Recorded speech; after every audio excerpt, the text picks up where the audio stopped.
Ở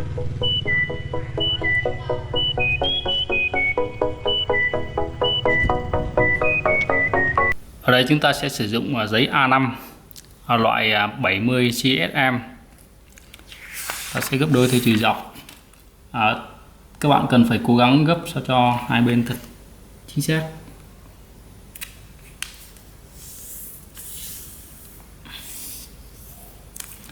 Sau đó ta tạo góc nhọn ở phía cuối của tờ giấy như thế này,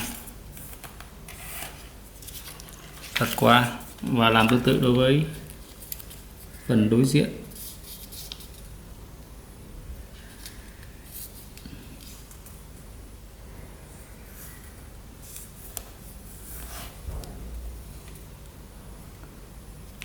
Ta mở ra và gấp xuống.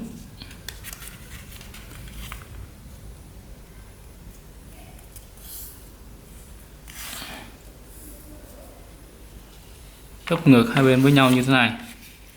Lưu ý là hai bên cần phải cân đối với nhau. Tiếp tục tạo góc nhọn ở dưới đây. Các bạn cần để chừa khoảng trống đây để giấy có chỗ dồn. Ta lật qua và làm tương tự. Luôn luôn đảm bảo rằng là giấy hai bên của cái máy bay ta gấp nó phải cân đối bằng cách là gấp sao cho hai bên trùng khít lên nhau. Đó. Tiếp theo ta sẽ mở ra và gấp nếp ở đây. Đây thì ta sẽ gấp vào sao cho nó sẽ có một khoảng hở khoảng chừng 2 ly từ cái mép thẳng này với lại cái đường gấp trước đó, cách nhau khoảng 2 ly. Ta lật sang và gấp hai bên chồng khít để đảm bảo rằng là hai bên luôn luôn đảm bảo cân đối. Tiếp theo ta sẽ mở ra và lộn ngược nếp gấp vào bên trong. Đây.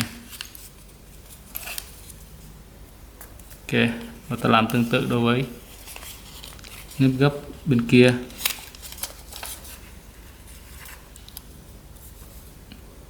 Lưu ý là luôn đảm bảo cho hai bên cân đối.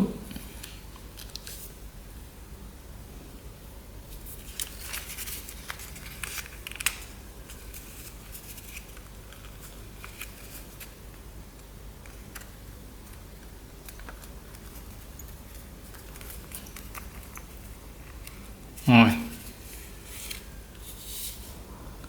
ta sẽ mở ra, gấp ngược mũi nhọn lên trên sao cho nó bằng mép ở phía dưới này và đảm bảo là nó nằm ở chính giữa.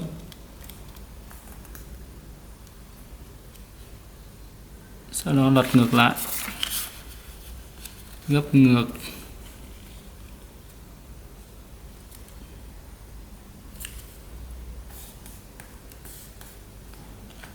mép này bằng mép này nha các bạn. Rồi, ta gấp ngược cái nhọn về phía sau như thế này. Ok, bây giờ ta sẽ bẻ phần này lên, phần hai bên này lên, và sau đó ở đây ta có nếp gấp cũ rồi. Rồi ta sẽ chỉ việc tạo nếp ở đây sao cho giấy không bị uốn. Đó. Ta làm tương tự bên này cũng vậy. Đây là nếp gấp cũ, đây là nếp gấp cũ ha. Và ta sẽ gấp sao cho giấy nó sẽ được xếp tự nhiên ở chỗ này. Đó. Lưu ý là hai bên cân đối. Ok, bây giờ ta sẽ gấp chập hai bên lại với nhau như thế này và chuẩn bị tạo cánh của máy bay. Đây các bạn để ý rằng là hai bên sẽ rất là cân đối với nhau. Đó.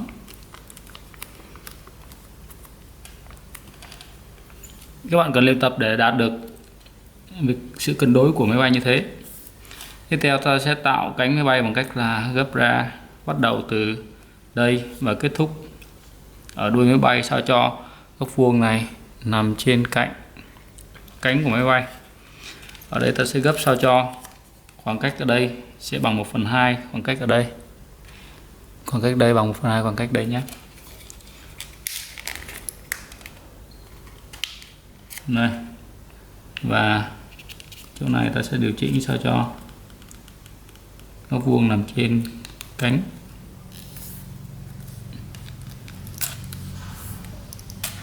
Rồi ta sẽ làm tương tự đối với cánh bên kia.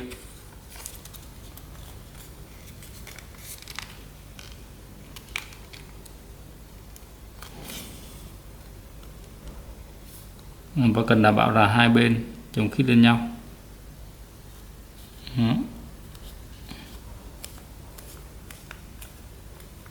Việc cấp không đơn giản, việc cấp thì không có khó, nhưng các bạn cần luyện tập sao cho gấp cân đối, nó là điều cực kỳ quan trọng. Ok, và bây giờ ta sẽ tạo độ cong của đuôi.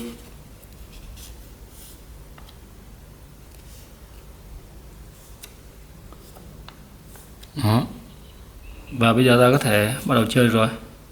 Và lưu ý là điều chỉnh sao cho máy bay cân đối trước khi chơi.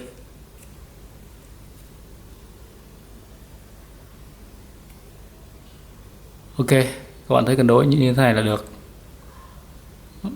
Chúc các bạn chơi thành công nhé.